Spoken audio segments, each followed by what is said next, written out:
ይላል።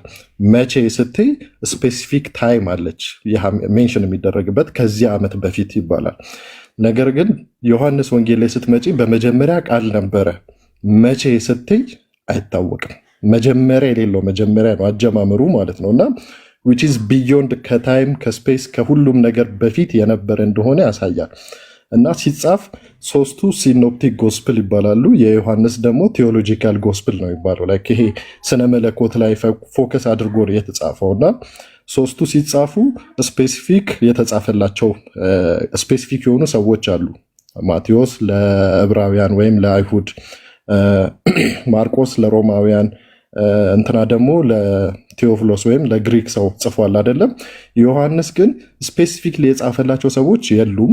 ፕላስ የተጻፈበት ኢንቴንሽን ዲቴል ነው። አንደኛ ሲጻፍ መጨረሻ ላይ ነው የተጻፈው። ሶስቱም ወንጌል ተጽፈው ካለቀ በኋላ ድህረ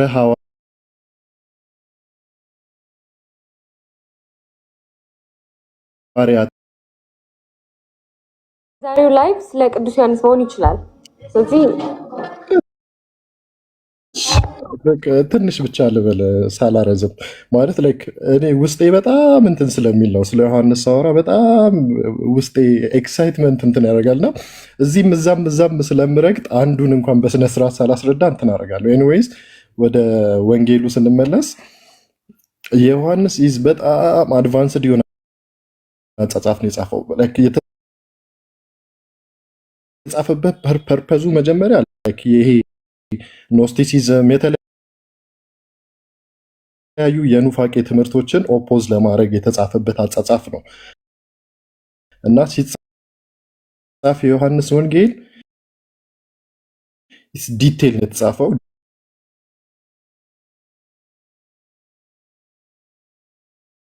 ዲፕ ነው የተጻፈው። ነገር ግን ደግሞ ኦብቪየስ የሆኑ ላይክ ሶስቱ ወንጌሎች ላይ የተጻፉ ነገሮችን አልጻፈም። በጣም ሜንሽን ያልተደረጉ ብዙ ነገሮች አሉ። ስለ ክርስቶስ ልደት ከጥምቀቱ ነው የሚጀምረው አይደለም። ሲጀምር ይሄ በመጀመሪያ ቃል ነበረ። ቴዎሎጂካል ነገሩን ጨርሶ ልክ ወደ እንትኗ ሲገባ ዮሐንስ የሚባል ነበረ ምናምን እያለ ወደ ጥምቀቱ አካባቢ ይገባል እና መጀመሪያ አድማየር የማደርገው ነገር ከዮሐንስ ወንጌል ላይ ዮሐንስ የሚል ስም አታገኝም። ዮሐንስ የሚል ስም አታገኝም ስልሽ ዮሐንስ የወንጌላዊውን ስም አታገኝም። ኦፍኮርስ የመጥምቀ መለኮት አለ፣ የአጥማቂው ዮሐንስ አለ። ግን ነገር ግን የራሱን ሲጽፍ ራሱ እኮ በጣም ከኢየሱስ ክርስቶስ ጋር በጣም ብዙ ታሪክ የተጻፈለት አንደኛ ጴጥሮስ ነው፣ ሁለተኛ ዮሐንስ ነው።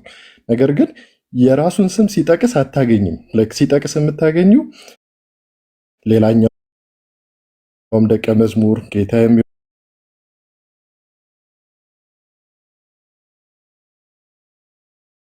የሚወደው ሐዋርያ ሰርድ ፐርሰን ሲንጉላር አድርጎ ነው የሚጽፈው ሲጽፍና which is በጣም ራሱን ድብቅ አድርጎ ራሱን መሬት አውርዶ ክርስቶስን አምልቶ በጣም አብርቶ የጻፈው እንደዛ ነው። የማቴዎስ ወንጌል ላይ ስትሄጂ ማቴዎስን ታገኛለሽ፣ ኢቭን ሉቃስንም ታገኛለሽ። ሉቃስ እንኳን ሉቃስና ማርቆስ ከበጉ ሐዋርያት ወይም ከ12ቱ ሐዋርያት ውስጥ አልነበሩም። 4 ወንጌል ሲጻፍ 12 ከ2 ሐዋርያትና 2 ደግሞ አርድእት ነው የጻፉት እና ማርቆስ ላይ ታገኛለሽ። ዳይሬክትሊ ኢንዳይሬክትሊ ታገኛለሽ። ይሄ ጨርቁን ይዞ ተከተለ ምናምን ወይም ፈርቶ ሮጠ ምናምን ተብሎ ታገኛለሽ። ዮሐንስ ላይ ስትመጪ ግን you never find ዮሐንስ የሚል ስም አታገኝም። እና መቼ ነው የምታገኘው? ዮሐንስ እንደጻፈው ራሱ የምታውቂው መጨረሻ ላይ ነው። እሱንም ሌሎቹን ወንጌሎች ሪፈር አድርገሽ አሁን ለምሳሌ የማቴዎስ ወንጌል ላይ ስትሄጂ እንዴት ነው የጥምቀቱ አካባቢ ላይ ያለው ታሪክ ላይ የማቴዎስ ወንጌል ምን ያስረዳል? ጌታ ሲያልፍ እነሆ የሰውን ኃጢአት ሁሉ የሚያስተሰርይ የእግዚአብሔር በግ ምናምን ብሎ ዮሐንስ ሲጠቁም ዮሐንስ አጥማቂው ወደ ኢየሱስ ክርስቶስ ሲያመለክት እንድሪያስና ዮሐንስ ተከተሉት ይላል። እዚህ ጋር ክሊርሊ ሜንሽን አድርጓል ማቴዎስ ማለት ነው። እንድሪያስና ዮሐንስ ተከተሉት ይላል። ሴም ስቶሪ ዮሐንስ ላይ ስትመጪ ግን እንድሪያስና ሌላኛውም ደቀ መዝሙር ተከተሉት ይላል።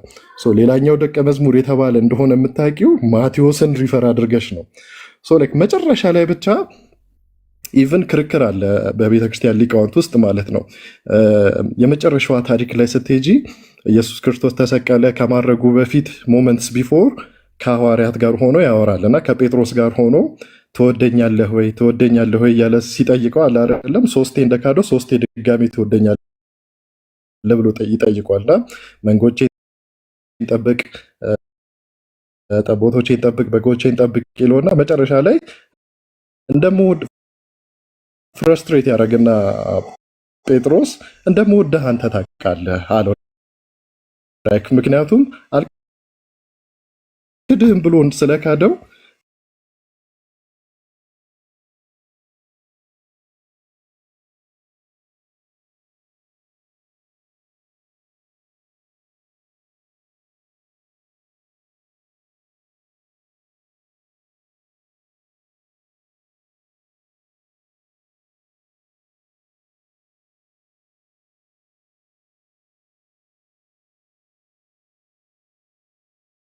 ጴጥሮስ እንዴት እንደሚሞት እየተነገረው ነው እዛ ጋር ማለት ነው። ከዛ በኋላ ተከተለኝ ሲል ይሄ ኮንቨርሴሽን በኢየሱስ ክርስቶስና በጴጥሮስ መካከል ሲካሄድ አብሯቸው ማን አለ? ዮሐንስ አለ። ከዛ በኋላ ተከተለኝ አለው። ከዛ ጴጥሮስ ሲከተለው ዮሐንስም አብሮ መከተል ይጀምራል። ጌታ ሆይ ኢየሱስ እንዴት ይሆናል አለው። የራሱን ካወቀ በኋላ የዮሐንስስ ኢየሱስ እንዴት ይሆናል አለው። እኔ እስክመጣ ድረስ ቢኖር ምን አግዶ አንተ ተከተለኝ አለው አለው። ሊትል ቢት ኦድ ይመስላል።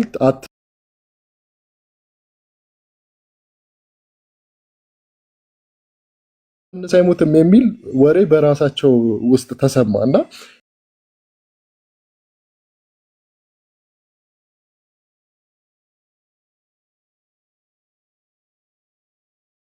ይሄ እንደዚህ ሲባል ዮሐንስ ያለ ይህንንም የመሰከረ ይህ ደቀ መዝሙር ነው፣ ምስክርነቱም እውነት እንደሆነ እናውቃለን ብሎ ይዘጋል። ከዚ ልክ ይሄንን ታሪክ የማታውቂ ከሆነ መቼም ዮሐንስ እንደሆነ ልታውቂ አትችይም፣ ወንጌሉ ላይ ያለው ማለት ነው። እና በዚህ የትህትናው ጥግ በጣም የሚገርመኝ ሐዋርያ የእሱ ነው። የእውቀት እንትናቸውና የእውቀት በሌቭል ኦፍ እውቀት ስታይ ሁሉም እዛ ጋ የነበሩት እንዳለ ይሄ አሳ አጥማጅ ምናምን ያልተማሩ ሰዎች ናቸው። ነገር ግን ከዛ ተነስቶ የስነ መለኮትን በክርስትና እምነት ውስጥ ስነ መለኮት ወይም ቴዎሎጂን አርቅቀው አልምተው የጻፉ የተባሉ ሶስት ሰዎች ናቸው። አንደኛው ዮሐንስ ነው የመጀመሪያው፣ ሁለተኛ ሄራኒየስ አለ፣ ሶስተኛው ጎርጎሪዮስ ዘንዚናዞ ይባላል። ሁለተኛው ኤራኒየስ ማለት የአግናጢዮስ የፖሊካርፐስ ደቀ መዝሙር ነው። ዮሐንስ አለ፣ የዮሐንስ ደቀ መዝሙር ፖሊካርፐስ አለ፣ የፖሊካርፐስ ደቀ መዝሙር ሄራኒየስ አለ እና ከሶስቱ ከሚባሉት ውስጥ ሁለቱ አንዱ ራሱ ነው። ሁለተኛው የሱ የልጅ እንትኑ የነበረ ነው። የሱ ደቀ መዝሙሩ የደቀ መዝሙሩ ደቀ መዝሙር ከሱ የተማረ ነው። እና ብዙ ጊዜ ጥያቄ ብዙ ጊዜ ይሄ የምንፍቅና ጥያቄ ምናምን በጣም የሚነሳው አንደኛው ዮሐንስ ላይ ነው፣ ሁለተኛው ደግሞ ጳውሎስ ላይ ነው። የጳውሎስ መልእክታት ማለት ነው። እና እንዴት ነው የሚተረጎመው የሚለውን ነገር አብ ከኔ ይበልጣል፣ እኔና አብ የአብን ፍቃድ ልፈጽም መጣሁ እንጂ እኔም ፍቃድ ልፈጽም አልመጣሁም፣ አባቴ አምላኬ ለምን ተውከኝ፣ እንደዚህ አይነት በጣም የሚከብዱ ዳይሬክት ስታያቸው በጣም ለመቀበል የሚከብዱ የሚመስሉ ንግግሮች ተጽፈዋል ዮሐንስ ወንጌል ላይ። እነኚህ ነገሮች እንዴት ነው የምንረዳው ስንል በራሳችን አረዳድ አይደለም መረዳድ ያለብን። ዮሐንስ የጻፈውን ወንጌል ሞስት አንደርስታንድ ሊያደርግ የሚችል ማን ነው? የእሱ ተማሪ ነው አይደለም? የእሱ ተማሪ የነበረ ሰው ነው። ዛት ሂ ኖውዝ የጻፈውን ነገር እንዴት እንደሆነ ማወቅ ይችላል ማለት ነው። ያ የመጀመሪያ ደቀ መዝሙሩ ማን ነው? አግናጢዮስ አለ። ከአግናጢዮስ ቀጥሎ ፖሊካርፐስ አለ። የፖሊካርፐስ ደቀ መዝሙር የነበረው ሄራኒየስ አለ። ሄራኒየስ ማለት የዮሐንስን ወንጌል ብትን አድርጎ የጻፈ ትርጓሜውን የጻፈ ሰው ነው። ኤራኒየስ የጻፈውን ነገር የማትቀበይ ከሆነ ዮሐንስን አትቀበይም ዳይሬክትሊ ማለት ነው። ብዙ ጊዜ መጽሐፍ ቅዱስ ብቻ ምናምን ሲባል ይሄ ኮንቴክስትና እንትን መጽሐፍ ቅዱስ እንደምታውቁት መጽሐፍ ቅዱስ የተጻፈው በዛ ጊዜ ለነበሩ ሰዎች ነው። በዛ ጊዜ የነበረውን ኮንቴክስት አሁን ያለ ሰው አያውቅም አይደል? አሁን ያለ ሰው አያውቅም ስልሽ ቱ ዘ ቤስት አያውቅም። አሁን ለምሳሌ ቤተክርስቲያናችን ከምትከተላቸው ትምህርት ስብከት አደረኩት እንደዚህ በላትሽ። ወደ ዮሐንስ እንትን እመለሳለሁ። እችን ብቻ እንትን ላድርግና ቤተክርስቲያናችን ምን አይነት እንትን ትከተላለች? ሃየራርኪ የትምህርት ሃይራርኪ ላይክ ማለት በሞስት ጀስቲፋይ የሚደረግበት ወይ ሃይራርኪ አለ። የሃይራርኪ መቼም ብሬክ ሊደረግ አይችልም። ሶ ትሬስ ሲደረግ የኢትዮጵያ ኦርቶዶክስ ቤተክርስቲያን ኦል ደ ዌይ ቱ ኢየሱስ ክርስቶስ ትሬስ መደረግ አለበት። እንደዚህ አይነት ትሬስ ከሌለው ወደኋላ ሃይራርኪው ተመልሶ ኢየሱስ ክርስቶስ ከሐዋርያት ጋር የሚደርስ ካልሆነ ያ እንትን የስልጣን ተዋረድ አይከተልም ማለት ነው። ሶ ላይክ አሁን ለምሳሌ ሌትስ ሴይ አሁን ላይ ኳስ ሰሞኑን ስለሆነ አርሰናል ቤስት እንትን ነው ቢባል አሁን ለምሳሌ ወይም ደግሞ ማን ነው ሜሲ ኳስ አድራጊ አይደለም፣ ሜሲ በጣም ጎበዝ እግር ኳስ ተጫዋች ነው ቢባል አሁን ላይ ጥያቄና መልስ የለውም። ሁላችንም አግሪ እናደርጋለን ፕሬዘንት ታይም ላይ ስላለና ያህን ነገር ስለምንስማማበት ማለት ነው። ከአንድ ሺህ ዓመት በኋላ ግን ሄደን ሜሲ በጣም እግር ኳስ ሰነፍ ተጫዋች ነው ብትይ ጥያቄ ውስጥ ነው የሚገባው። ለምን? ስለማይታወቅ ያ ሰውዬ ተረስቷል ስሩ ታይም ማለት ነው። ሴም ቲንግ ምን ይደረጋል? የኦርቶዶክስ ቤተክርስቲያን እንደዚህ ነው ሲባል ልክ ካልሆነ ያ ነገር አዳት ታይም ላይ ያ ነገር ውግዘት ኤክስኮሚኒኬት ይደረጋል ማለት ነው። ሶ ዛት ኢን ደ ፊውቸር ያለ ጄኔሬሽን ያ ነገር ቻሌንጅ እንዳይደረግ ማለት ነው። ሶ አሁን ላይ የሆነ ሰው ተነስቶ ሜሲ ሰነፍ ተጫዋች ነው ቢል ልክ አይደለም ተብሎ የዛኔው ነገርየው እንዲገደል ይደረጋል። ሴም ቲንግ ነው እና ኦርቶዶክስ ቤተክርስቲያን የእኛም ቤተክርስቲያን ላይ ስንመጣ የሆነ የምንፍቅና ትምህርት ሲመጣ ኖ ልክ አይደለም ተብሎ በጊዜው እንትን ይደረጋል ማለት ነው። እና ቤተክርስቲያናችን የምታስተምርን ትክክለኛውን ትምህርት ብቻ አይደለም፣ እንዳንስትም ደግሞ የምንፍቅናዎቹንም ትምህርቶች አብረን እንማራለን ማለት ነው። ባክ ቱ ዮሐንስ። ሌላ ዮሐንስን የምወድበት ምክንያት ትህትናው ብያለኝ። ትህትናው በጣም መሬት የወረደ ሰው ማለት በቃ የእውቀቱ ጥግና የትህትናው ጥግ የማይገናኝ ሰው ነው። ፎር ዳት ማተር እንትና አሁን ሁለተኛ የምወደው ሰው ያልኩሽ እንትና ነው፣ ጳውሎስ ነው። ጳውሎስ በጻፋቸው መልእክታት ውስጥ ኢቭን በሉቃስ ወንጌል አልኩኝ፣ በሐዋርያት ስራ የሐዋርያት ስራ ማለት ሉቃስ የጻፈውን ሉቃስ ጳውሎስ ደቀ መዝሙር ወይም ደግሞ ከእሱ ጋር አብሮ የሚጓዝ የነበረ ሰው ነው። በሐዋርያዊ ጉዞዎችን አድርጓል አብሮ እና ጳውሎስ እያንዳንዱ የተገረፋትን ግርፋት፣ የታሰራትን እስራት ሁሉ አደብ ነገር ጽፏል። ላወዳደር አይደለም ግን ይሄ የትዕቢት ነገር አይደለም ግን ኃይሌ በድካም ይገለጣል ተብሎ እንዳይታበይ ጌታ እንኳን እንደሚታበይ አውቆ የሚወጋውንም እንትን የሚያደርገውን እንትን እንኳን መልአክ እንኳን አዘጋጅቶለታል። ዮሐንስ ጋር ስትመጪ ግን በዘይት ተቀቅሏል። በጌታ ቀን በፍጥሞ ነበርኩ ይላል አይደለም? እንትን ላይ ራእዩ ላይ ስትመጪ በጌታ ቀን በፍጥሞ ነበርኩ። እስር ላይ ይሁን ምን ላይ ይሁን የምናውቀው ነገር የለም። ይህን የምናውቀው ሌሎቹ የእሱ ደቀ መዛሙርት የነበሩት የጻፉትን አይተን ነው እንጂ እሱ የጻፈው ምንም ነገር የለም። በጌታ ቀን በመንፈስ ነበርኩ። በፍጥሞ ደሴት ላይ ሜንሽን ያደረገው ታሪክ ማለት እስር ላይ እንደሆነ ግን አይታወቅም። ምንም ሜንሽን የሚያደርገው ነገር የለም የዮሐንስ ራእይ ላይ ማለት ነው። ነገር ግን ስንመጣ እነ ኤራኒየስ ምናምን የጻፉት በዘይት እግሩ እንደተቀቀለ ብዙ መከራዎች እንደተቀበለ፣ እሱ ግን መቼም ሜንሽን ያደረገው ነገር የለም። እና ሁለተኛ ደግሞ ዮሐንስ ወንጌልና የዮሐንስ ራእይ ብቸኛው ነብይ ነው አይደለም? በአዲስ ኪዳን ያለ ነብይ ሳይሆን ራእይን ያየ ብቸኛው ሰው እሱ ነው። በመጽሐፍ ቅዱስ ውስጥ 4 የዓለምን ፍጻሜ ያዩ 4 ሰዎች አሉ። አንደኛው ዮሐንስ ነው። ከአዲስ ኪዳን ማንም ያየ የለም።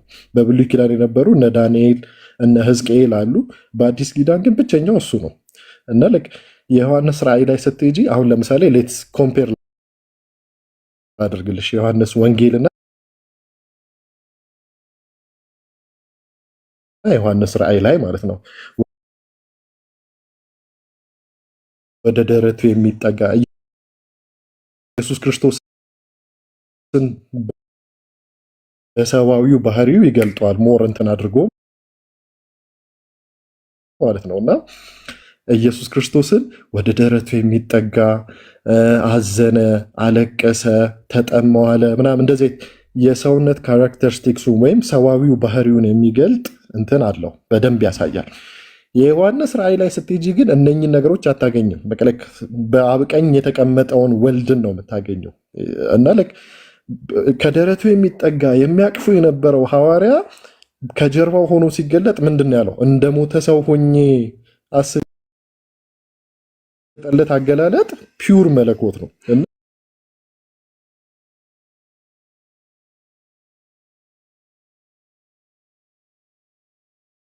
ቲያጥሮን ስማቸው ርሰው ኤፌሶን፣ ቲያጥሮን፣ ጴርጋሞን፣ ሎዶቅያ፣ ፊልድልፊያ፣ ሰምርኔስ፣ ሰርዴስ ምናምን ለሚባሉ ቤተክርስቲያኖች ኢየሱስ ክርስቶስ ያስጠቀመጠላቸው መልእክታት ተብለው ነው የሚታለፉት እና ከዛ በኋላ ነው መልአክ ወስዶ ራእዩን የሚያሳየው ማለት ነው። ራእዩ ራሱ ብዙ አንክሊር የሆኑ አንክሊር ስልሽ ጥያቄ የሚፈጥሩ ነገሮች አሉባቸው ለኖርማል ሰዎች ማለት ነው። እና እኔ እንጃ ዮሐንስ በቃ በጣም ለእኔ ልዩ ነው። እና የአዲስ ኪዳን 27 መጽሐፍቶች አሉ። ከ27 በሁለተኛ ደረጃ የጻፈው እሱ ነው በብዛት በመጽሐፍ ብዛት 14ቱ የጳውሎስ አሉ። ቀጥሎ 5 አለ። ወንጌል አልቀረውም፣ መልእክት አልቀረውም፣ ራእይ አልቀረውም። ከሁሉም ነካ አድርጓል እና ያሳዝነኛል። ህይወቱን ሳየው ያሳዝነኛል ስልሽ አንደኛ ሁሉም ወንድሞቹ ሐዋርያት የነበሩት ሰማዕትነትን ሲቀበሉ አይቷል ስልሽ ነበረ። መጨረሻ የነበረው እሱ ነው። ፎር ዳት ማተር ሁሉም የኢየሩሳሌምን መጥፋት አይቷል። አሁን ዮሐንስ ወንጌል የተጻፈው በዘወይ ክሮኖሎጂካሊ ኦርደር ስናይ ራእዩ ይቀድማል ከወንጌሉ በመጻፍ ማለት ነው። ራእዩ ከተጻፈ በኋላ ነው ወንጌሉ የተጻፈው። ወንጌሉ መጨረሻ የተጻፈ ነው። መልእክታቶቹ ይቀድማሉ ፎር ዳት ማተር ከእንትኖቹ ማለት ነው። እና ወንጌሉን ሲጽፍ መጨረሻ ላይ ነው የጻፈው። በቃ ከመሞቱ ጥቂት ጊዜያቶች በፊት ምናምን ከመሰወሩ ከጥቂት ጊዜያቶች በፊት ነው የተጻፈው እና ሁሉንም ነገር አይቷል። የኢየሩሳሌም ጥፋት የኢየሩሳሌም በ70 ዓመት ላይ ኢየሩሳሌም ወድማለች። 3 ጊዜ አይደለ ትንቢት የተጻፈው 3 ጊዜ እንደምጠፋ 3ኛው የመጨረሻው ማለት ነው። እና የኢየሩሳሌምን ጥፋት አይቷል። ሁሉም ሐዋርያት የመጀመሪያ ሰማዕት የነበረው ወንድሙ ነው አይደለም ታላቅ ወንድሙ ያዕቆብ ኮንፈርምድ የሆነ በመጽሐፍ በሐዋርያት ስራ ላይ የመጀመሪያው ሰማዕት እሱ ነው ከሐዋርያት ማለት ነው። እና ሄሮድስ ያስገደለው ታላቅ ወንድሙ ነው። የስጋ ወንድም ሲገደል ከባድ ነው አይደለም? ከዛ የባሰ ደግሞ ጌታችን ሲሰቀል እስከ መጨረሻ ድረስ የተከተለው እሱ ነው። እና ወንጌሉን ስታይ ብዙ ሌሎቹ ያልጻፉት እሱ የጻፏቸው ታሪኮች በጣም ብዙ አሉ። አሁን ለምሳሌ የሳምራዊቷ ሴት ታሪክ፣ የኒቆዲሞስ ታሪክ። አሁን ኒቆዲሞስን ማንም ሶስቱ ወንጌል ላይ ዮሐንስ ወንጌል ላይ ባይኖር ኒቆዲሞስ የሚባል ሰው እንዳለ አናውቅም። ስለ ዳግሙ ልደት ከውሃና ከመንፈስ ስለመጠመቅ ምናምን እንደዚህ አይነት ኮንሰፕቶችን የሚያነሳው ዮሐንስ ነው። ሌሎቹ ላይ የተጻፉትን ኦብቪየስ የሆኑ አሁን ለምሳሌ የደብረ ታቦር ታሪክ በታቦር ተራራ ላይ መለኮቱን ሲገልጥ ሶስቱም ተሻምቶ ነው የጻፉት። ነገር ግን ዮሐንስ ምንም ነገር ሜንሽን አላደረገም። ብቸኛ የነበረው ሰው ግን ደብረ ታቦር ላይ ከሶስቱም እሱ ብቻ ነበር። አልጻፈውም። ጽፈውታል ኦልሬዲ። ይሄ ታሪክ መድገም አይደለም። እንዴት መሰለሽ ሶስቱ ሲጽፉ ይሄ ለማወዳደር አይደለም ያዝ ነው። ሁሉም የተጻፈባቸው ፐርፐዝና ዓላማ ስላላቸው በዛ ፐርፐዝና ኮንቴክስት ቤስት አድርጎ ነው የጻፉት ሁሉም ማለት ነው። እሱን የሆነ ሌላ ጊዜ ወይ በሰፊው እናወራዋለን። ግን ዮሐንስ የጻፈበት ዓላማና እነሱ የጻፉበት ዓላማ ይለያያል። ሌሎቹ ሲጽፉ ስለ ኢየሱስ ክርስቶስ እንዲያውቁ ነው። ሰዎች ስለ ኢየሱስ ክርስቶስ እንዲያውቁ ነው የጻፉት። ኢየሱስ ክርስቶስ እንደዚህ አስተማረ፣ ኢየሱስ ክርስቶስ እንደዚህ ያደረገ፣ ኢየሱስ ክርስቶስ እንደዚህ ያደረገ፣ ስለ ኢየሱስ ክርስቶስ ነው የሚያውቁት። ዮሐንስ ሲጽፍ ግን ኢየሱስ ክርስቶስ ራሱን እንድታቂበት ነው፣ ኔቸሩን እንድታቂ ነው የሚጽፈው ዮሐንስ ማለት ነው። ስለ ኢየሱስ ክርስቶስ ሲጽፍ ሰዋዊ ኔቸሩንም መለኮታዊ ኔቸሩንም ታያለሽ እዛ ጋር ማለት ነው። ባህር ጸጥ አደረገ፣ አጋንንት አወጣ። አሁን ለምሳሌ በጣም የሚገርመኝ አንድ ነገር የዮሐንስ ወንጌል ላይ ሶስቱም የጻፏቸው 7 ተአምር እንትን አድርጓል ዮሐንስ ማለት ነው። 7 ተአምራቶችን ጽፏል። ሌሎቹም ላይ ስትሄጂ ተአምራት ተጽፏል። ነገር ግን አጋንንትን አወጣ ወይም አጋንንትን ገሰጸ የሚል ዮሐንስ ላይ የለም። የሚገርመኝ ማለት ነው ምንም ነገር የለም። የመጀመሪያ ተአምር ምንድነው? ዮሐንስ ወንጌል ላይ በቃና ዘገሊላ ውሃውን ወደ ወይን ጠጅ መቀየር። እችን ነገር ልምጣልሽና ወደ ሙሴ እንሂድ። የሙሴ የመጀመሪያ ተአምር ምንድን ነው? ሚዩት ነው ግን እንዲሁ ልመልሰው። ውሃውን ወደ ደም መቀየር አይደለ? የሙሴ የመጀመሪያ ተአምር ውሃ ወደ ደም መቀየር ነው። ኤቭሪቲንግ ዮሐንስ ላይ የተጻፈች ነገር ካልኩሌትድ ነች። ሁሉም ነገር አለ ምክንያት የተጻፈች አንዲት ቃል የለችም። እና የሙሴ የመጀመሪያ ተአምር ውሃ ወደ ደም መቀየር ነው። ውሃ ወደ ደም የተቀየረ ሰው ይገላል፣ ይሸታል፣ ምን ይላል። እዚህ ጋር ግን ዮሐንስ ሲጽፍ ውሃውን ወደ ወይን ጠጅ ሲባል ላይክ ኖርማል ሜታፎሪካል ስፒኪንግም ነው። አንደኛ ላይክ ስጋዬና ደሜ ተብሎ አይደል የተጻፈው። ይሄ የወይን ጠጅ የአዲስ ኪዳን ደሜ ተብሎ ህይወትን የሚሰጥ ኮምፓራቲቭ ነው የሚያደርገው። ላይክ ዳይሬክትሊ ሙሴን ሜንሽን ባያደርግም ግን ኢንዳይሬክትሊ አለ ታሪኩ ማለት ነው። ከሙሴ ጋር ታነጻጽረዋለች ስታገናኙ ማለት ነው። እና እዚህ ጋር ያለው የውሃ ጠጅ የወይን ጠጅ ህይወትን የሚሰጥ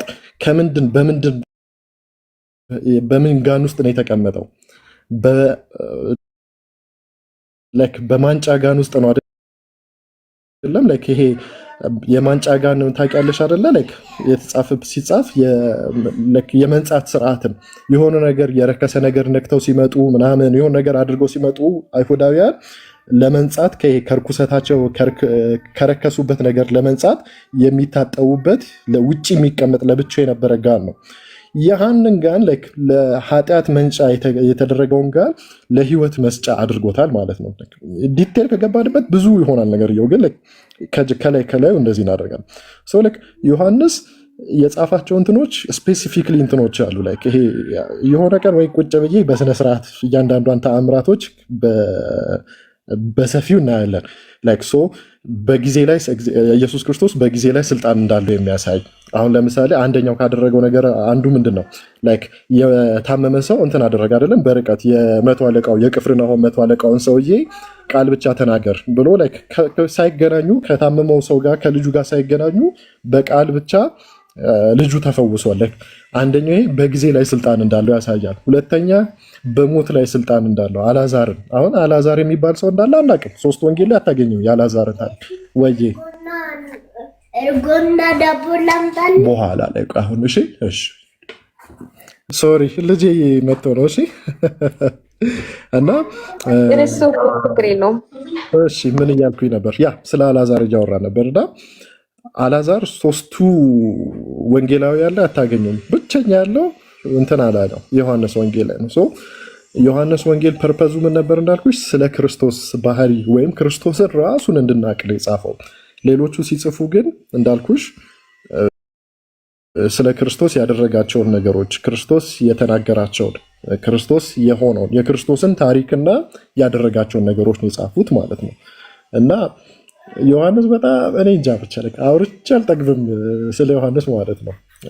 እውነት we need more። ከዛ ደግሞ ምን እንደሆነ ታውቃለህ? ያስቀላል ኤክስፕሌኔት ማለት ነው የምትገልጽበት መንገድ እና ይሄ አይ ቲንክ ከትምህርት ነው አይደል? መቼስ ከመጽሐፍ ቅዱስ ንባብ ብቻ አይሆንም። የተወሰነ እማራለሁ፣ ብዙ ጊዜ አነባለሁ። አይ ትምህርት ኦፍ ኮርስ አለ እንማራለን፣ ግን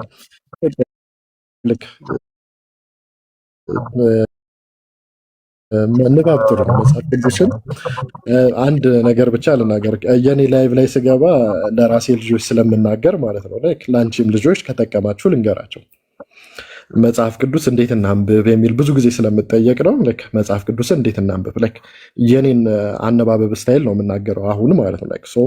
መጽሐፍ ቅዱስ የመጀመሪያ ነገር ዓለማዊ መጽሐፍ አይደለም። ስናነብ መጀመሪያ ጸሎት አድርገን ያነበብነው ነገር ወደ ህይወታችን እንዲገባ ከውስጣችን ጋር እንዲዋሃድና ሞር አንደርስታንዲንጋችን ጌታን፣ እግዚአብሔርን፣ ሁሉንም ነገር አንደርስታንድ እንድናደርግ ጸሎት አድርገን በጸሎት መጀመር የመጀመሪያ ነገር ነው። ምክንያቱም ፊዚክስ፣ ኬሚስትሪ ኦር ሳምቲንግ አይደለም የምናነበው፣ መንፈሳዊ መጽሐፍ የእግዚአብሔር እስትንፋስ ያለበት መጽሐፍ ስለሆነ በዛ ወይ ማንበብ።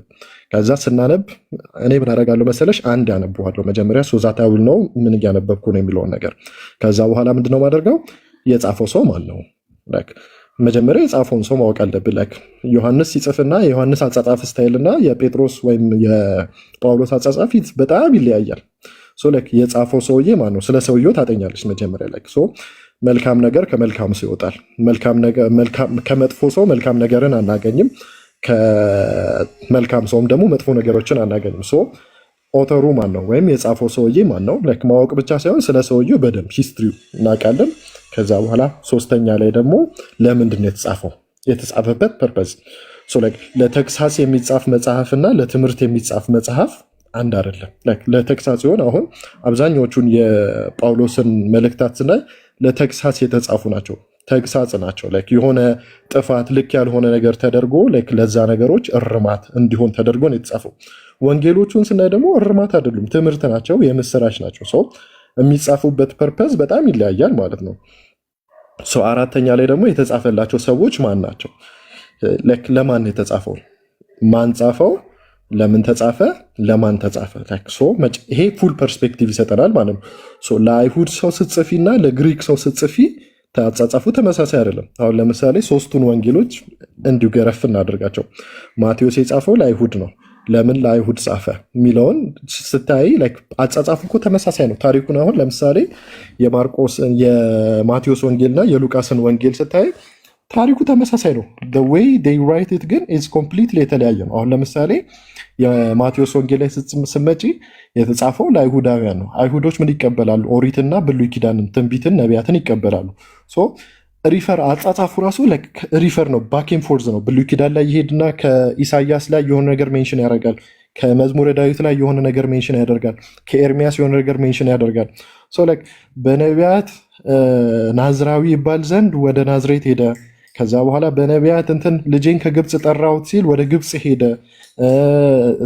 እነሆ ድንግል ጸንሳለች ልጅም ትወልዳለች ስሙንም አማኑኤል ይሉታል ሲሉ አማኑኤል እያለ ከብሉይ ኪዳን ሪፈር ያደርጋል። ለምን? አይሁዳውያን ናቸው። አይሁዳውያን ብሉይ ኪዳንን ወይም የነቢያትን ትንቢት ጠንቅቀው የሚያውቁ ናቸው። ለእነሱ ስትጽፊ ዩ ሃቭ ቱ ቢ ኬርፉል። እንደዚህ ነገሮችን በደንብ ማሳመን አለብሽ። ኢየሱስ ክርስቶስ እነሱ መሲህ አይደለም ወይም እንትን አይደለም ብለው ስለሚቀበሉ አንቺ የማነው የማቴዎስ ዋና ዓላማ ኢየሱስ ክርስቶስ ኤክስፔክት ሲደረግ የነበረው መሲህ እሱ ነው ለማለት የብሉይ ኪዳን ስለ መሲሁ የተጻፉትን ትንቢቶች በሙሉ ሜንሽን እያደረገ ባኬን ፎርዝ እየሄደ ብሉይ ኪዳን ላይ እንደዚህ ተባለ፣ ኢየሱስ ክርስቶስ እንደዚህ ያደረገ፣ ብሉይ ኪዳን ላይ እንደዚህ ተባለ፣ እንደዚህ እንደተባለ በመጽሐፍ እንደተባለ ይላል። ብዙ ጊዜ በመጽሐፍ ሲል አብዛኛዎቹ ኢሳያስ ላይ ነው ያሉት። አሁን ለምሳሌ ኢሳያስ ደረቅ ወንጌል ወይም ደረቅ አዲስ ይባላል። ግን ኢሳያስ ወደ 50 40 ምናምን አካባቢ ስታነቢው ለማያውቅ ሰው ወንጌል ነው ይመስለው። ባይዘው ኢት ፊልስ ላይክ ወንጌል አይተን እንወደው ዘንድ ደምግባት የለውም። በጣም እንትኑ the way he express it እንደዛ ነገር ነው። ይሄን ነገር ስትጽፊ እንትን ስታደርጊ ኢትስ ፐርፐዙ ለአይሁዳውያን ስለተጻፈ ነው። ነገር ግን ለሮማውያንና ለግሪክ ሰዎች በብሉይ ኪዳን እንደዚህ ተባለ አያውቁም። እነሱ ብሉይ ኪዳን አህዛብ የነበሩ ሰዎች ናቸው። በማቴዎስ ያጻጻፍ ስታይል ሌሎቹን ጽፈሽ ልታሳምኛቸው አትችል። ለአይሁዳውያን የሚገባቸው አጻጻፍና ለግሪክ ሰዎች የሚገባቸው ሰዎች ደሴም አይደለም። ግሪኮች ምን አይነት ሰዎች ናቸው? ፈላስፎች ናቸው፣ ጥበበኞች ናቸው። በጥበብ በነሱ ወይ ነው አፒል አድርገሽ የምትጽፊላቸው። አሁን ለምሳሌ አይሁድ የማቴዎስ ወንጌል ላይ ስታይ የኢየሱስ ክርስቶስ የትውልድ ሐረግ ይልና የዳዊት ልጅ የአብርሃም ልጅ ብሎ ከአብርሃም ጀምሮ ወይ እስከ እንትና ይመጣል፣ እስከ ዮሴፍ እስከ ኢየሱስ ክርስቶስ ይመጣል። ከየት ነው የሚጀምረው? ከአብርሃም። አብርሃም ነው ትክክል የመጀመሪያው አይሁድ ተብሎ ኮንሲደር የሚያደርጉት ታሪካቸው ሲጀምር አብርሃም፣ እኛም አባታችን አብርሃም አለን ምናምን እያሉ አይደለም የሚመኩበት መመኪያቸው አብርሃም ነው። ከአብርሃም ጀምሮ ይጽፋል። ሉቃስ ላይ ስትመጪ ደግሞ ከማን ይጀምራል? ከአዳም ይጀምራል። ኦፍኮርስ ይገለበጣል። ኢንቨርትድ ነው አጻጻፊ። እሱ የዳዊት ልጅ፣ የዮሴፍ ልጅ፣ የያዕቆብ ልጅ፣ የማቲ ልጅ፣ የእንትና ልጅ እያለ ኦል ደዌ እስከ ማን ይሄዳል? እስከ አዳም ይሄዳል። ለምን እስከ አዳም ሄደ? እስከ አብርሃም ማቆም አይችልም? ሁላችንም የአዳም ልጆች ነን። አይሁድም አህዛብም የአዳም ልጆች ነን። አይደለም ዘራችን አንድ ነው። ዳትስ ፐርፐዝ የተጻፈበት ወይ እንደዛ ነው ማለት ነው። ሉቃስ ላይ ስትመጪ ተአምራቶች፣ ትምህርቶቹ ይበዛሉ። የኢየሱስ ክርስቶስ ያስተማራቸው ትምህርቶች ይበዛሉ። ትምህርት ማለት ኢንዳይሬክትሊ ዊች ኢዝ ጥበብ ወይም እንትን ነው። ይሄ ፊሎሶፊካል ነገር ነው። በእንትን እንደዚህ ተጽፏል እኔ ግን እንደዚህ እላችኋለሁ እያለ ኢየሱስ ክርስቶስ ትምህርት ነገሮች ላይ እውቀት ነክ ነገሮች ላይ ሞር ፎከስ ያደርጋል። የማቴዎስ ላይ ስትመጪ ደግሞ እንትኑ ላይ ፎከስ ያደርጋል። ይሄ ትንቢቶቹ ላይ ምናምን ፎከስ ያደርጋል ኢየሱስ ክርስቶስ። ማርቆስ ላይ ስትመጪ ደግሞ ማርቆስ ለሮማውያን ለነገስታት፣ ይሄ በዛ ጊዜ የነበሩት ሮማውያን ነገስታቶች ስለነበሩ ተአምራት ኢየሱስ ክርስቶስ ልዕለ ሰብ ወይም ከሰው ተራ ሰው አንድ ይሄ ምንድን ነው የሚባለው ተራ ብእሲ ወይም ኖርማል ሰው አለመሆኑን ሲያሳይ ምን አለ? ባህር ገጸጸ፣ የሞተ አስነሳ፣ ተአምራቶቹ ላይ ፎከስ ያደርጋል። እንደዚህ ያደረገ እያለ ትምህርት ኦልሞስት የለውም። የማርቆስ ወንጌል ማለት እንዳለ ተአምራት ናቸው። ሙት ሲያስነሳ፣ የባህር ሲገስጽ፣ አጋንንት ሲያወጣ ምናምን ኖርማል ሰው ቢሆን ይህንን ማድረግ አይችልም። ኖርማል ኢየሱስ ክርስቶስ ኖርማል ሰው ስላልሆነ ነው ብሎ ይሄን ነገር ያስረዳል ማለት ነው። ሶ ላይክ እና አራት የተለያየ ወንጌል ነገር ግን አንድ ፐርስፔክቲቭ ነው የተጻፈው ማለት። ለምን አንድ ወንጌል አልሆነም ይባላል? አንድ ወንጌል ያልሆነበት ምክንያት አንድን ስዕል ከአራት ቦታ ስታዩ ላይክ ሞር አንደርስታንድ ታደርገዋለሽ ከአራት ፐርስፔክቲቭ። ማቴዎስ ሰውነቱን ጻፈ። ኤክስፔክትድ የሚደረገው መለኮትነት አምላክ ወይም መሲህ እሱ እንደነበር ሞር ሰውነቱን አጉልቶ ነው የጻፈው ማቴዎስ።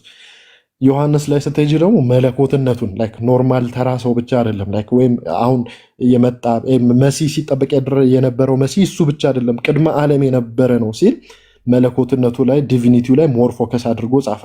ከዛ ደግሞ ማርቆስ ላይ ስትመጪ ደግሞ ንጉስ ይሄ ሊያገለግል የሚመጣ ንጉስ አድርጎ ይጽፈዋል። ሉቃስ ላይ ስትመጪ ደግሞ ሊያገለግል የመጣ መሲህ ንጉስ ሲባል ብዙ ሰው ኤክስፔክት የሚያደርገው ምንድነው? በቃ ይሁን የንጉስ አይነት ካራክተር። ንጉስ በበረት አይወለድም። ንጉስ ወርዶ የሰዎችን እግር አያጥብም አይደለም። በዕለተ ሐሙስ በእግር እንዳጠበት ትህትና ያለው አገልጋይ እንደሆነ አድርጎ ሉቃስ ይጽፋል። እነኝን አራቱን ጠቅልለሽ ስታይ ፒውር የሆነውን የኢየሱስ ክርስቶስን ባህሪ ያሳያል ማለት ነው። ሁሉም የተጻፈበት ፐርፐዞቹን እንትን ስናደርግ ማለት ነው። ይህን ይመስላል በአጭሩ እንኳን አይባልም በረጅሙ። ሁሉም ሰው ተመችቶታል። እኔ ራሴ በጣም ተመችቶኛል በእውነት። ግን ምን ይላሉ ነበር መሰለህ እዚህ ውስጥ ቅድም ስትነግረን መጀመሪያ እናነበውና ከዛ በኋላ ማን ነው የጻፈው፣ ለምንድን ነው የጻፈው የሚለውን እና ደግሞ ስለ ጸሐፊው ፐርሶናሊቲ ወይም ደግሞ ምንድን ነበር የሚለውን ቼክ እናደርግ ስትል እንዴት ማወቅ እንችላለን እያሉ ነበረ። የት ሰርች አድርጉት፣ እንዴት እሱን ማወቅ ይቻላል? እሱን የቤተክርስቲያን መጽሐፍት በጣም ብዙ አለ። አሁን ለምሳሌ ቅዱስ ዮሐንስ አፈወርቅ የዮሐንስን ወንጌል ትርጓሜ ጽፏል።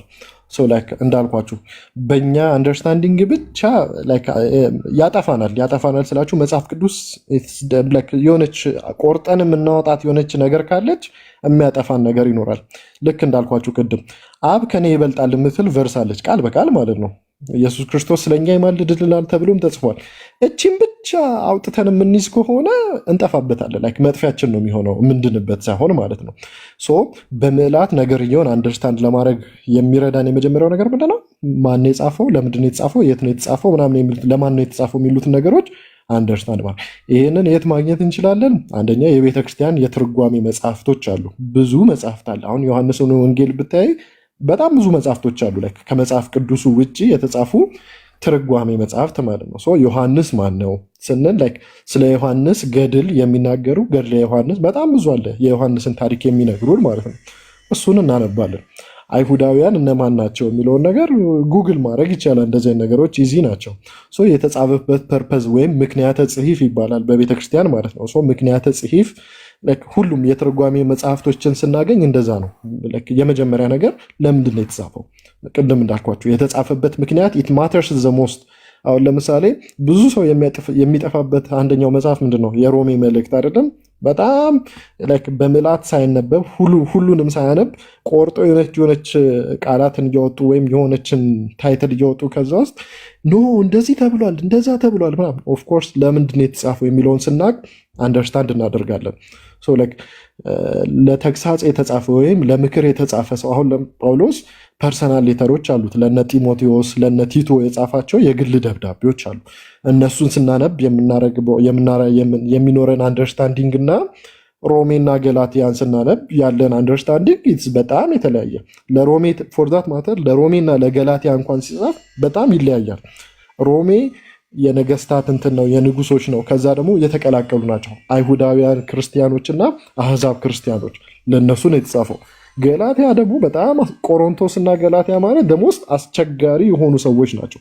ለእነሱ ሲጽፍ በጣም በኃይለ ቃል ነው የተጻፈው ገላትያና ቆሮንቶስ ማለት ነው።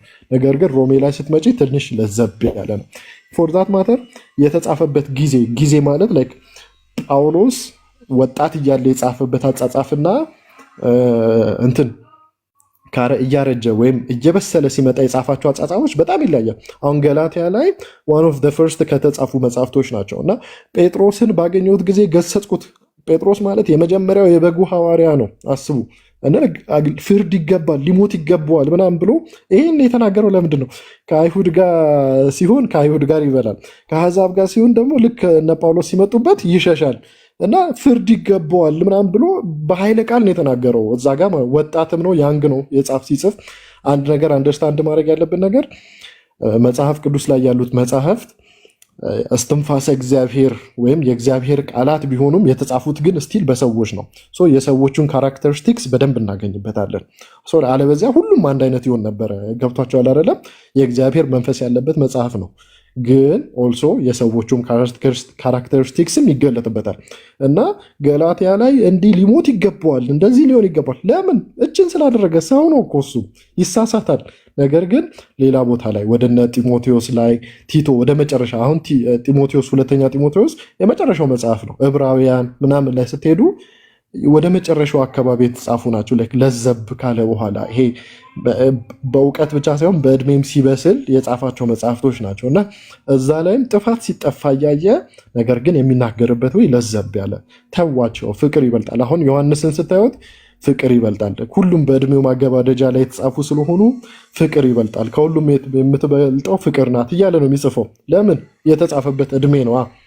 ከዚያ ግን ጳውሎስም ሴም ቲንግ ነው ያደረገው። ወደ መጨረሻ አካባቢ ላይ ስለ ፍቅር ነው የሚያስተምረው የነበረው ማለት ነው። እና እድሜያቸው እንኳን የጻፉበት ኢትማተርስ አይደለም ማንነታቸው ቀርቶ ማለት ነው። እና እነኝ ነገሮች አሉ መጽሐፍቶች፣ የቤተክርስቲያን መጽሐፍቶች አሉ። አሁን ለምሳሌ ሪሰንት ካነበብኳቸው አይ ቲንክ አንቺም ስታስተዋውቁ አይቼዋለሁ መሰለኝ የቅዱስ ጳውሎስ መጽሐፍ በጣም ገራሚ መጽሐፍ ነው። ስለ ቅዱስ ጳውሎስ ማንነት በደንብ የሚነግራችሁ ነው። እሱን አንብባችሁ ከዛ በኋላ ሮሜን ስታነቡ ምናምን የተወሰነች እንትን ይናችኋል። ኦፍኮርስ ስለ መልእክታቱ አልተጻፈም፣ ስለ ጳውሎስ ነው ሜይል የተጻፈው እና ስለ ጉዞዎቹ ማለት ነው። እና ኢት ኤክስፕረስ በደንብ ኤክስፕረስ ያደርግላችኋል። ጴጥሮስ አሚን ጳውሎስን ለማወቅ ጳውሎስ የሚለው መጽሐፍ ማወቅ ከበቂ በላይ ማለት ነው። ሮማውያን እነማን ናቸው፣ ለምንድን የተጻፈላቸው የሚለውንም ነገር ኦፍኮርስ እናገኛለን። ዳይሬክትሊ ልናገኝ እንችላለን የተጻፉ መጽሐፍቶች። አይ ቲንክ ዩቲዩብም ላይ ትምህርቶች ምናምን በደንብ አሉ። በጣም አሁን ለምሳሌ ዲያቆን ሄኖክ ኃይሌ ያስተማረው የዮሐንስ ወንጌል ትርጓሜ አለ። አይታችሁት ከሆነ አለቅም፣ በጣም የድሮ ነው፣ ልጅ እያለ ነው እሱ የሚያስተማረው እና ግን በጣም አድቫንስድ የሆነ ነው ትምህርቱ ማለት ነው። ዩቲዩብ ላይ ገብታችሁ ዩት የዲያቆን ሄኖክ ኃይሌ የዮሐንስ ወንጌል ትርጓሜን አስተምሯል። ብዙ ክፍል አለው፣ ግን ገብታችሁ የቆየ ነው፣ የድሮ እንትን ነው። በጣም ብዙ አሉ እንደዛ የሚያስተምሩ ዩቲዩብ ላይ። አንድ ሪኮመንድ የማደርጋችሁ ዲያቆን ዶክተር ዳዊት ኢጃት ካሉት ውስጥ አይዶን ነው፣ እኔ በአካል አላውቀውም። ዩቲዩብ ላይ የሮሜ መልእክትን እስከ ምዕራፍ 10 አለ የዲያቆን ዶክተር ዳዊት ማለት ነው። እኔ ሮሜ በጣም አንደርስታንድ ለማድረግ ካታገሉኝ መጽሐፍቶች ውስጥ አንደኛው የሮሜ መጽሐፍ ነው። ምክንያቱም በብዛት የፕሮቴስታንት የምንፍቅና እንትኖች የሚያመጡት ከዛ ላይ ነው እና ሮሜ መጽሐፍ ነው እና ደግሜ ልላቸዋል ዲያቆን ዶክተር ዳዊት የሮሜ መልእክት ትምህርት አለው ዩቲዩብ ላይ እስከ ምዕራፍ 10 ወይም እስከ ክፍል 10 ድረስ አለው መጽሐፉ ማለት ነው እና ወይ የሚያስተምርበት ወይ በቃ በጣም ደስ ይላል እና ግቡና እዩት። እሱን ሌሎችም አሉ። አሸናፊ መኮንን ማን ነበረ? ይቅርታ አንድ አስተማሪም አለ ነገረ መለኮትን ነገረ ክርስቶስን በደንብ የሚያስተምር ፈልጌ ልክላቸዋለሁ ስሙን እና ዩቲዩብ ላይ በጣም ብዙ ትምህርቶች አሉ። ላይክ እንትን ብናደርግ ብንፈልግ በጣም ብዙ አሉ። አይ ቲንክ ይበቃል ይመስለኛል አይደል? ሆነስትሊ ስፒኪንግ አይበቃም። በጣም ፐርፌክትሊ ነው ሁሉም ነገር ኤክስፕሌን ያደረግከው እና ዲያቆን ዶክተር ዳዊት አይደል ያልከው? እና አሸናፊ ቆይ የእሱኛው ልፈልግና አንድ ዩቲዩብ ልክፈት። እዚህ ዲያቆን ያረጋል አበጋዝ ያረጋልም አሁን ነገረ ድህነት ላይ አሁን በነገረ ድህነት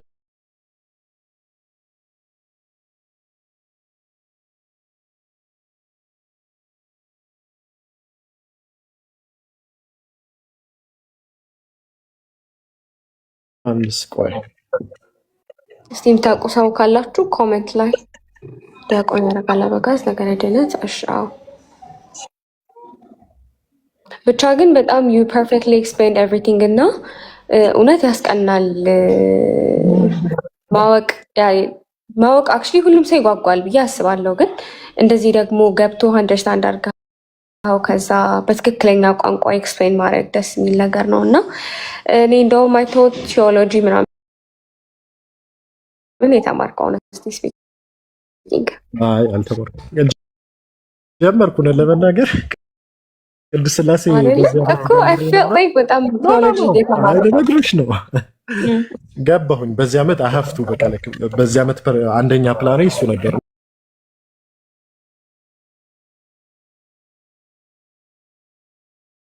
ግዕዝ ላንጉጅ ምናምን አለው እና ካሪኩለሙን አየሁት፣ አልተመቸኝም። እኔ የምፈልገው አይነት ትምህርት አይደለም ያለ